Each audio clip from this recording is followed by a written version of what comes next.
सह नौ भुनक्तु सह वीर्यं करवावहै तेजस्विनावधीतमस्तु मा विद्विषावहै। ओम शांति शांति शांति। शंकरं शंकराचार्यं केशवं बादरायणं सूत्रभाष्य कृतौ वन्दे भगवन्तौ पुनः पुनः। ईश्वरो गुरुरात्मेति मूर्तिभेद विभागिने व्योमवद्व्याप्तदेहाय दक्षिणामूर्तये नमः। ओम शांति शांति शांति।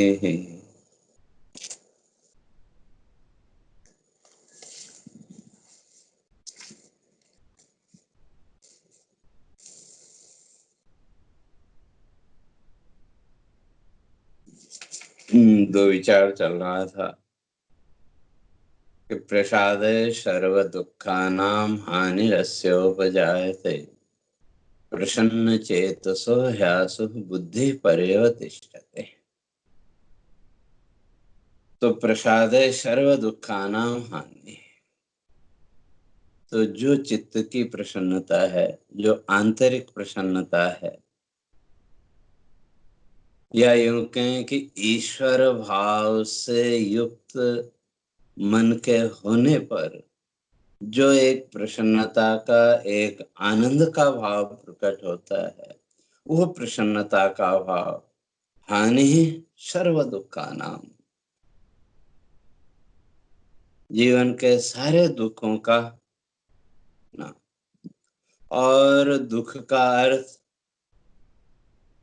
सामान्य अर्थ पीड़ा, लेकिन जब शास्त्रीय और यौगिक अर्थ करेंगे, दुष्टम ख्यानम, दुष्ट तो समझते हैं, और ख्यान का अर्थ ज्ञान, उल्टा ज्ञान। जीवन में जैसा ज्ञान होना चाहिए उसके विपरीत, उसके विरुद्ध जो ज्ञान है, वो विरुद्ध ज्ञान ही दुख का कारण है। या उसी को दूसरे शब्दों में अविद्या कह लें, अज्ञान कह लें। तो कहने का तात्पर्य ये कि आत्मवश्य विधेय आत्मा, जब आत्मवश्य, उस आत्म तत्व को जब जानना, यह धीरे धीरे संपूर्ण इंद्रिय और मन वृत्ति को जैसे जैसे उस आत्म सत्ता के साथ जोड़ा, तो वैसे वैसे आत्मा के स्वरूप का बोध भी स्पष्ट होगा। और वो आत्मा का स्वरूप बोध जितने अंश में, जितनी मात्रा में हमको होता गया, उसी अनुपात में संसार का ये सुख दुख का जो भाव है, ये भी दूर होता जाएगा। और प्रसन्न चेतसो, और फिर जिसका चित्त प्रसन्न है, और कल चर्चा करके आए थे, एक क्षणिक प्रसन्नता नहीं,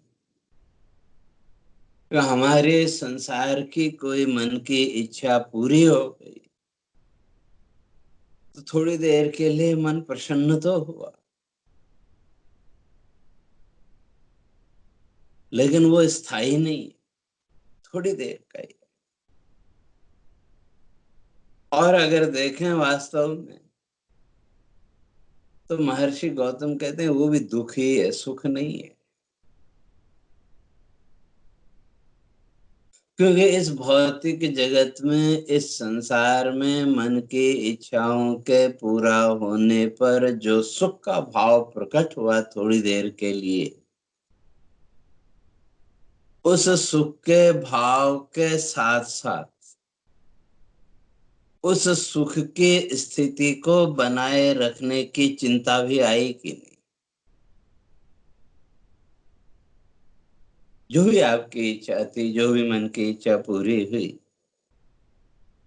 वो और सुख का आभास हुआ, तो वो जो सुख की स्थिति है उसको यथावत बनाए रखने की चिंता वो भी साथ में आई। और फिर जिसके जीवन में चिंता हो तो उसको हम सुखी कह सकते हैं क्या? इसलिए महर्षि कहते हैं कि भाई वो भी है तो दुखी, लेकिन सुख का आभास सुख हमने मान लिया, तो वो सुख नहीं,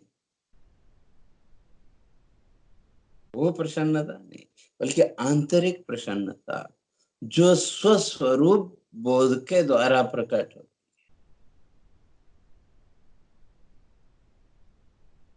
और जिस प्रसन्नता के लिए हमें किसी दूसरे साधन की फिर जरूरत नहीं पड़ती, तो वही कहते हैं वो जो प्रसन्नता है सर्व दुखानामानी, व्यक्ति के जीवन के सारे दुखों का, सारा जो विपरीत ज्ञान है, जो उल्टा ज्ञान है, तो वो सारा उल्टा ज्ञान, विपरीत ज्ञान निवृत्त हो जाएगा। और जब वो विपरीत ज्ञान निवृत्त हो गया, वस्तु का जब यथार्थ ज्ञान, वस्तु की रियलिटी का बोध होगा, तो उन्हें वो प्रसन्नता भी आएगी। और प्रसन्न चेतसो, ऐसे जिसका चित्त उस ज्ञान के द्वारा प्रसन्न है, बुद्धि पर्यवस्थिते, बुद्धि पर्यवतिष्ठते, उसकी जो बुद्धि है तो कहाँ परी, उस परम तत्व में। फिर उसकी बुद्धि इस संसार में अवतिष्ठित नहीं रहेगी। अवतिष्ठित ना बैठना, तो फिर उसकी बुद्धि इस संसार में बैठी नहीं रहेगी, बल्कि इस संसार भाव से ऊपर उठ करके उस आत्म भाव, उस ईश्वर भाव में उसकी बुद्धि स्थिर हो जाएगी।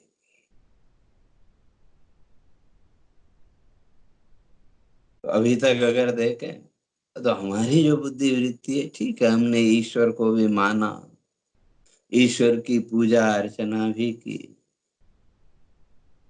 लेकिन बुद्धि की स्थिति अभी कहीं न कहीं इस संसार भाव में। और जब तक संसार भाव में वो बुद्धि जुड़ी हुई है, तो सुख दुख आदि वो वृत्तियां भी जीवन में हैं। तो इसलिए वो कहते हैं प्रसन्न चेतसो, उस आत्म सत्ता के भाव से जब आपका चित्त प्रसन्न,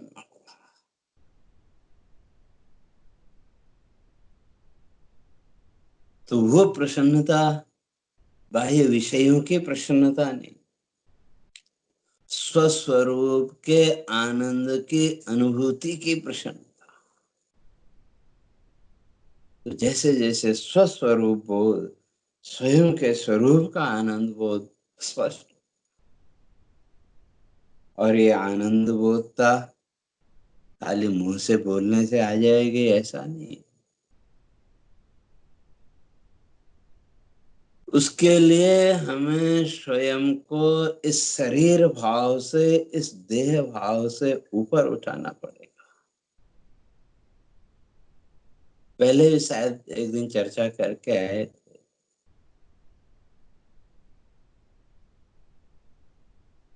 अपने मन की प्रसन्नता को प्रकट करने के लिए हमारे पास दो शब्द हैं, एक सुख और दूसरा आनंद। लेकिन आनंद शब्द का प्रयोग हम हमेशा नहीं करते, यदा कदा, कभी कभार। और अगर देखें तो प्रयोग करते भी नहीं, मुंह से निकल जाता है। जैसे आप कहीं किसी मंदिर में रोज जाते हैं, आरती पूजा आदि जो भी वहां हो रही है उसमें आप सम्मिलित होने जाते हैं। कभी कभी, हमेशा नहीं, कभी कभी आपका मन उस आरती पूजा या सामने जो मूर्ति है, जो भी विग्रह है, उसके साथ आपका मन इतना तल्लीन हो गया, उसमें भाव रूप से आप इतने डूब गए कि आपको अपने शरीर का भी भान नहीं रहा। और इतने में वो जो आरती आदि की प्रक्रिया थी वो पूरी हुई, ढोल नगाड़े बजने बंद हुए, तो अगले ही क्षण फिर आप इस शरीर में आ गए कि नहीं। फिर सर्दी गर्मी का भी एहसास होने लगा, आपके आजू बाजू में कौन है उसका भी एहसास होने लगा। लेकिन एक क्षण पहले वो जो सामने मूर्ति है या वो जो ढोल नगाड़े जो भी बज रहे हैं, उन साधनों के माध्यम से और आपके चित्त के सत्वगुण का उद्रेक, जो रोज आप जाते हैं, रोज प्रयास कर रहे थे, तो उसके द्वारा क्या हुआ, धीरे धीरे सत्वगुण हमने बढ़ाया, तो हमारे उस सत्वगुण का उद्रेक और वो साधन, इन दोनों ने मिलके थोड़ी देर के लिए हमारे चित्त को, हमारे मन को वो सामने जो मूर्ति है उस मूर्ति के साथ भाव रूप से जोड़ दिया। और जैसे ही भाव रूप से उस मूर्ति के साथ हमारी वृत्तियां जुड़ी, हम इस शरीर भाव से भी थोड़ी देर के लिए ऊपर उठ गए। और जब फिर बाहर आप निकले तो तब मुंह से अनायास ही निकलता है, आज तो बड़ा आनंद आया। तो आनंद का अर्थ, हमने जो कल्पना की, उस कल्पना वृत्ति से बाहर की जो अनुभूति है, सुखात्मक अनुभूति, उसी को आनंद। तो हम कहीं भी जाते हैं तो वहां का एक रेखा चित्र, वहां की एक इमेज हम अपने मस्तिष्क में बैठा लेते हैं, सुख दुख आदि जो भी है उसका। तो उससे बाहर निकल के जब हमको सुख की, प्रसन्नता की अनुभूति हुई, तो हम कहते हैं आज तो बड़ा आनंद आया। तो उस आनंदात्मक अनुभूति तक पहुंचने के लिए केवल शब्दों से काम नहीं चलेगा। उसके लिए तो ये जो देह बुद्धि है, शरीर बुद्धि है, ये जो शरीर भाव है, हमें इस शरीर भाव से भी अपने को ऊपर उठाना पड़ेगा। अब कल चर्चा करके आए थे कि इस संसार की 3 गांठें, नॉट, 3 ग्रंथियां बड़ी मजबूत।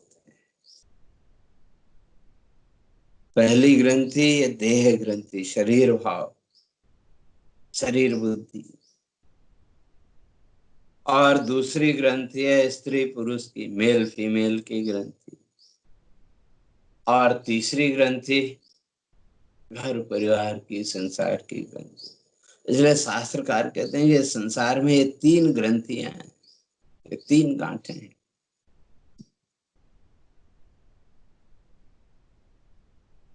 इनमें से संसार की गांठ को खोलना भी थोड़ा आसान है, स्त्री पुरुष भाव से ऊपर उठना उससे थोड़ा मुश्किल, लेकिन फिर भी आसान है। लेकिन ये जो शरीर भाव है, ये जो देह बुद्धि है, शरीर बुद्धि है, तो ये थोड़ा मुश्किल काम।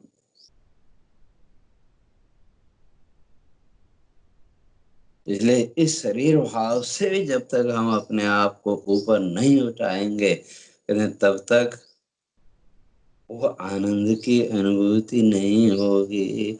और तब तक बुद्धि भी उस आत्म भाव में उतनी दृढ़ नहीं हो, क्योंकि शरीर भाव है तो फिर ये शरीर भाव कहीं न कहीं खींच के ले आएगा। तो इसलिए प्रसन्न चेतसो, तो जैसे जैसे वो आत्मानुभूति, आत्मा के आनंद रूपता का अनुभव हमारे जीवन में जैसे जैसे दृढ़ होता जाएगा, तो वैसे वैसे बुद्धि पर्यवतिष्ठते, हमारी जो बुद्धि है वही उस परम तत्व में, वो भी उस आत्म भाव में स्थित होती जाएगी। और जब वो स्थित होगी तो उसके साथ ही जो संसार भाव है वो धीरे धीरे निवृत्त हो जाएगा। तो उसी बात को फिर आगे कहते हैं कि भाई उसके लिए बुद्धि की स्थिरता तो आवश्यक है। तो उसी को आगे स्पष्ट कर रहे हैं कि भाई कैसे करें।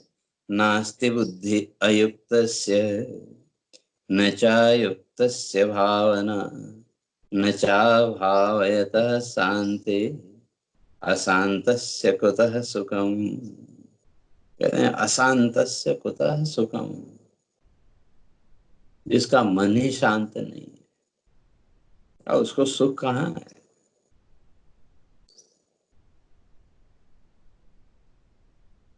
मन की शांति के बिना सुख नहीं है।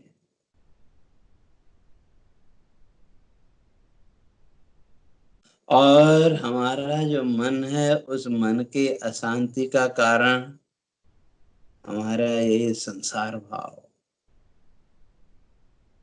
इस संसार को लेकर के की गई हमारी तरह तरह की कल्पनाएं, इन कल्पनाओं ने, इस संसार भाव ने हमको जीवन में अशांति के अतिरिक्त और चलिए,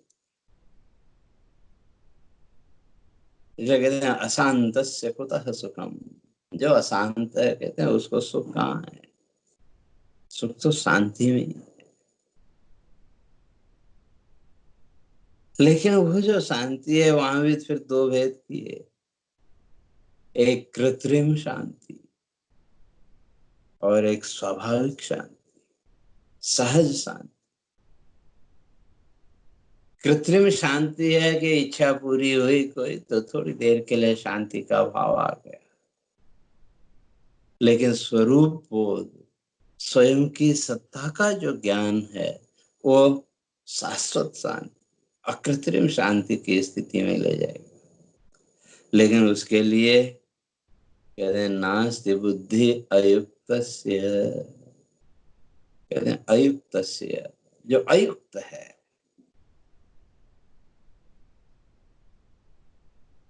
जिसने कभी उस ईश्वरीय तत्व का चिंतन ही नहीं किया, जिसने कभी उस ईश्वरीय सत्ता का विचार ही नहीं किया, उसके अंदर तो ईश्वर भाव भी नहीं हो बन सकता। अर्थात जिसका चिंतन केवल इस संसार के भोगों का ही है, वो ईश्वर का भी चिंतन करेगा तो किसके लिए? ईश्वर के लिए नहीं, बल्कि इस संसार के उन भोग्य पदार्थों की प्राप्ति के लिए। न अयुक्तस्य बुद्धि,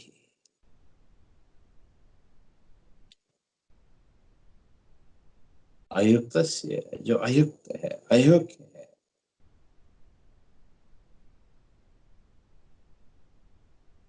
अर्थात जिसने स्वयं को इस योग्य बनाया ही नहीं, या यूं कहें कि जिसने अपनी जीवन दृष्टि को इस संसार भाव से ऊपर उठने ही नहीं दिया। और हम सब लोगों की स्थिति वही है। हमने शास्त्रों को सुना, पढ़ा, बात समझ में भी आई, नहीं भी बात सच्ची है, लेकिन हम अपने मन को कहें या स्वयं को इस संसार भाव से ऊपर उठाने के लिए कितने प्रयत्नशील हैं।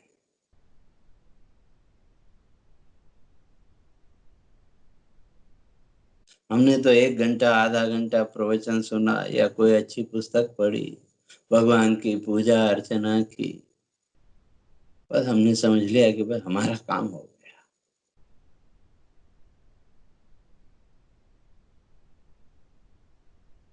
तो अपने चित्त के अंदर उस ईश्वर भाव को हमने कितना स्थिर किया। चित्त के अंदर तो कहीं न कहीं वो संसार भाव, इसलिए भगवान कह रहे हैं नास्ति बुद्धि अयुक्तस्य, जो अयुक्त है, जिसने उस मन के द्वारा उस ईश्वर तत्व का, उस परमात्म तत्व का चिंतन ही नहीं किया, तो उसकी बुद्धि स्थिर कैसे होगी? क्यों? बुद्धि का काम है निर्णय करना, लेकिन बुद्धि के सामने जैसे साक्ष्य आप रखेंगे वो वैसे निर्णय करेंगे। जैसे एक जज है,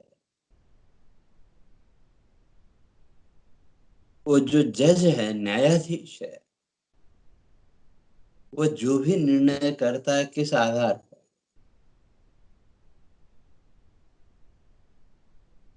उसके सामने जो हमने पक्ष विपक्ष के जो भी साक्ष्य रखे, जो एविडेंस उसके सामने आए, उसके आधार पर उसने निर्णय किया।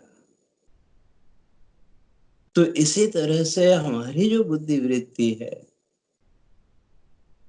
बुद्धि का काम भी है निर्णय करना, लेकिन उस बुद्धि के सामने जो साक्ष्य है, जो एविडेंस, जो प्रूफ है, वो तो मन ही प्रस्तुत करेगा। और हमारे मन ने संसार के साक्ष्य तो बहुत प्रस्तुत किए, लेकिन ईश्वर के साक्ष्य प्रस्तुत नहीं किए।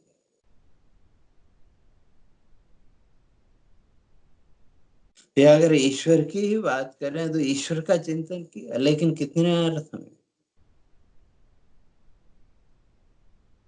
तो मनुष्य ने ईश्वर की पूजा अर्चना की, सब कुछ किया, बड़े बड़े भक्त भी देखने में आए, बड़ी बड़ी घोर घोर तपस्याएं भी की।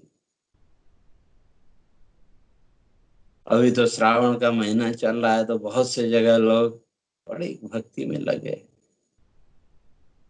लेकिन चित्त के अंदर का जो भाव है वो क्या है, वो तो उस व्यक्ति के अतिरिक्त और कोई नहीं जान सकता।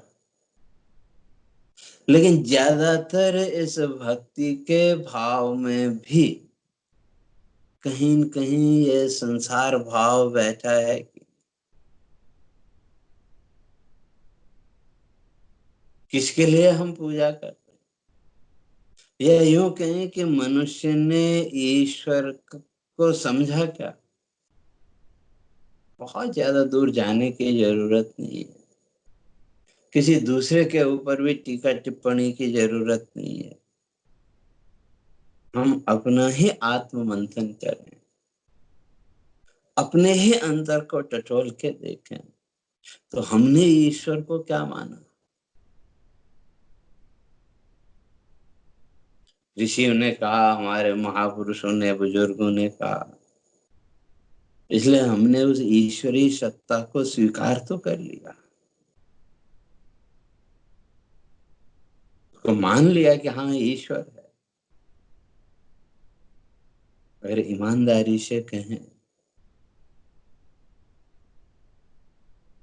हम अंदर से स्वीकार नहीं कर पाए, पूरी तरह से स्वीकार नहीं कर पाए। तो क्यों? क्योंकि उस ईश्वर को हमने अपनी इच्छाओं को पूरा करने के साधन के अतिरिक्त और कुछ माना ही नहीं। अपने आप को टटोल के देखें, हमने ईश्वरीय सत्ता को स्वीकार किया, ईश्वर है इस बात को माना, लेकिन कितने अंश में, किस रूप में?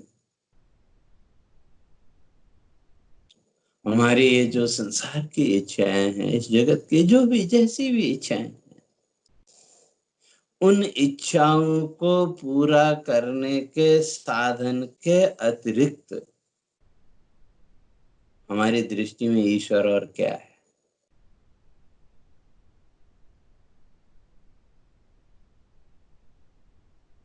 अपनी इच्छाओं की पूर्ति के साधन के अतिरिक्त हमने ईश्वर को और कुछ माना ही नहीं।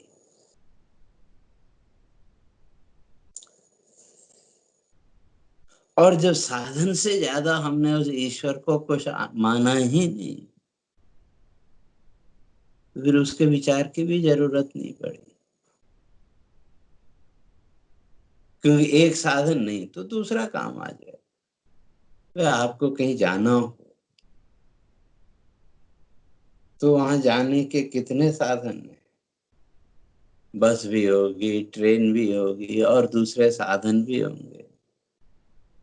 आप गए, बस स्टैंड पर खड़े हैं, कहीं जाना है, इतने में बस आई तो देखा कि वो तो बहुत फुल है, उसमें जगह नहीं है, आप आराम से खड़े भी नहीं हो सकते। तो क्या करते हैं?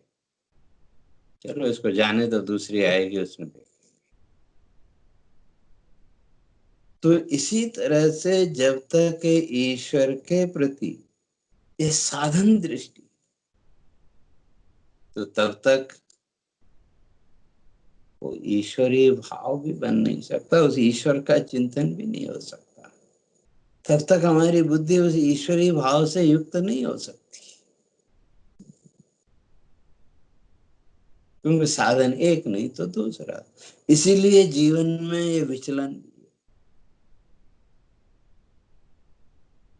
किसी भी देवी देवता, किसी भी रूप को लेकर के आप कोई साधना कर रहे हैं, इतने में कोई व्यक्ति आया, बोलता है नहीं मैंने तो इस देवता की पूजा की, मेरी तो ये इच्छा बड़ी जल्दी पूरी हो गई।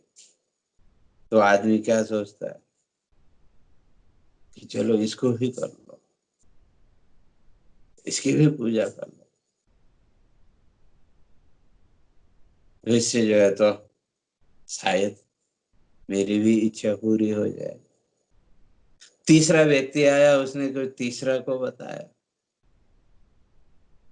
तो हमने उसकी भी पूजा करनी शुरू कर दी। चलो ये नहीं तो ये सही, ये नहीं तो ये सही। तो पूरा जीवन किया बहुत कुछ, लेकिन मिला कुछ नहीं। विक्षेप और विचलन के अतिरिक्त और कुछ नहीं मिला, डिस्टर्बेंस। और उसका कारण हमने उस ईश्वर तत्व को, उस परमात्मा को भी हमारी जो संसार की इच्छाएं हैं, इन संसार की इच्छाओं को पूरा करने के साधन के अतिरिक्त और कुछ माना ही नहीं।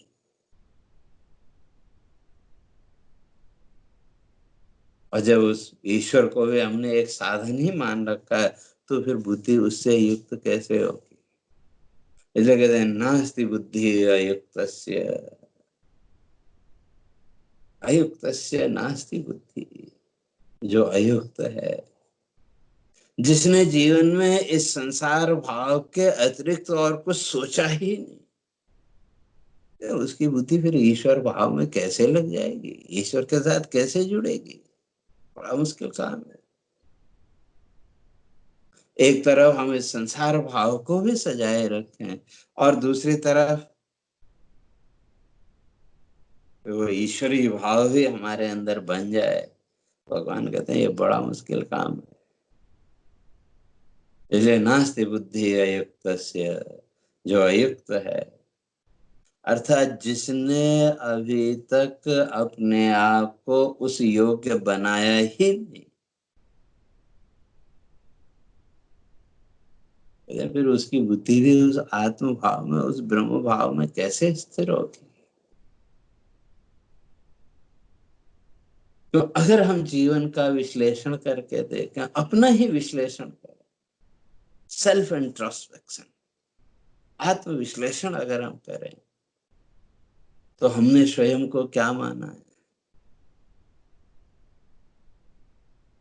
ईश्वर के योग्य माना या संसार के योग्य माना। मनुष्य का पूरा चिंतन बचपन से लेकर के आज तक सारा का सारा चिंतन अगर हम देखें, हम तो इस संसार के योग्य कैसे बन जाएं वही दिखाने में लगे रहे। संसार हमारी प्रशंसा कैसे कर सकता है, बस हम वही सोचते हैं।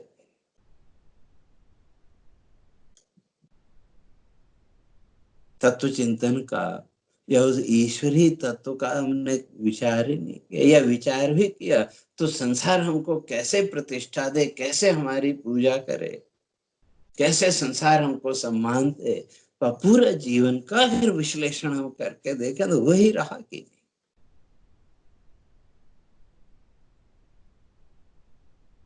तो हमारी जो बुद्धि है, हमारा जो चित्त है, तो फिर ईश्वर भाव कहाँ है वहां?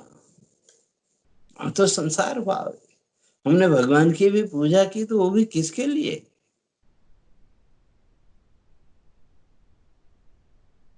अपने आप को टटोल के देखें। ईश्वरीय पूजा भी हम कर रहे हैं तो वो भी किसके लिए? बस इसी संसार की यश प्रतिष्ठा की कामना कहीं न कहीं बैठी है कि नहीं?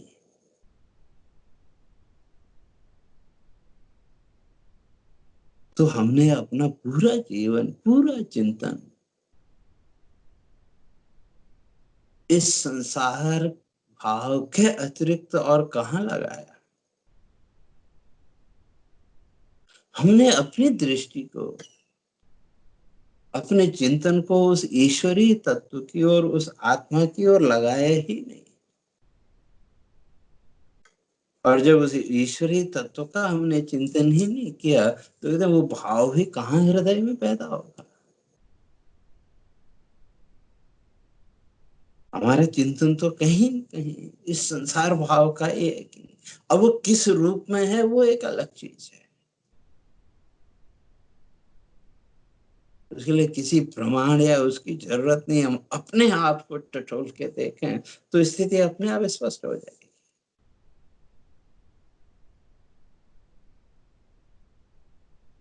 मनुष्य स्वयं को इस संसार भाव से बाहर निकाल ही नहीं पाया,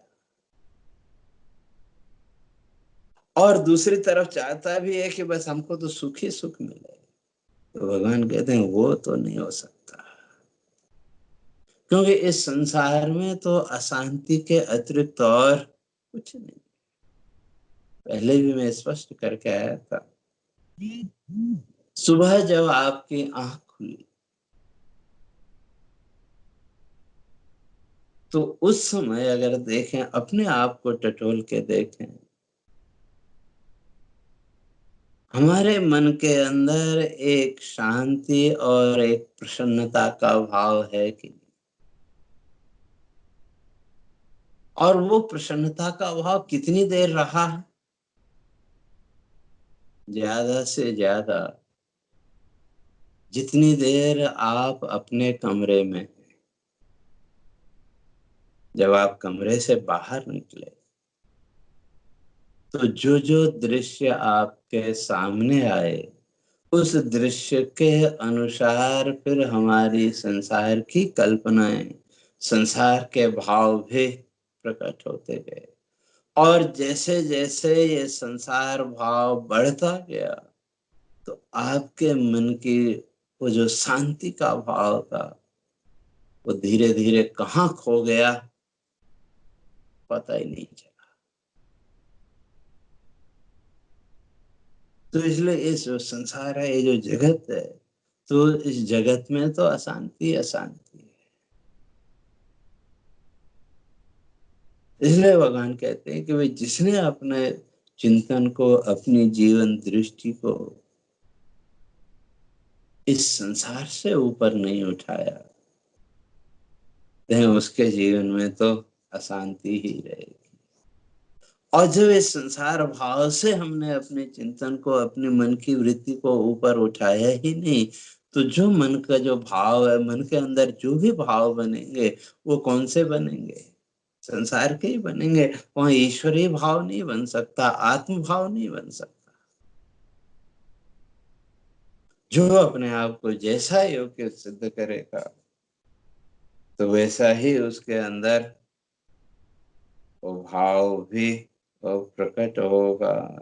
तो इसलिए कहते हैं नास्ति बुद्धि युक्तस्य न चायुक्तस्य भाव। तो जिसने अपने आप को उसके योग्य ही नहीं बनाया, अर्थात जिसने वो ईश्वरीय चिंतन की और मन को लगाया ही नहीं, तो कहा उसकी बुद्धि कैसे स्थिर हो सकती है? उसकी बुद्धि भी वहां स्थिर नहीं हो सकती। और जब बुद्धि में वो ईश्वरीय भाव ही नहीं है, ईश्वरीय चिंतन ही नहीं, उसमें स्थिरता ही नहीं है, तो कहते हैं न चा अयुक्त से भाव ना, जो अयोग्य है उसके अंदर वो भाव भी पैदा नहीं हो सकता। और उस भाव के बिना शांति नहीं आ सकती, और शांति के बिना सुख नहीं आ सकता। तो कैसे? मैं सोचता हूँ उसकी चर्चा फिर क्रमशः आगे करेंगे। हरि ओम पूर्णमदः पूर्णमिदं पूर्णात् पूर्णमुदच्यते पूर्णस्य पूर्णमादाय पूर्णमेवावशिष्यते। ॐ शान्ति शान्ति शान्तिः। शङ्करं शङ्कराचार्यं केशवं बादरायणं सूत्रभाष्य कृतौ वन्दे भगवन्तौ पुनः पुनः। ईश्वरो गुरुरात्मेति मूर्तिभेदविभागिने व्योमवद्व्याप्तदेहाय दक्षिणामूर्तये नमः। ॐ शान्ति शान्ति शान्तिः।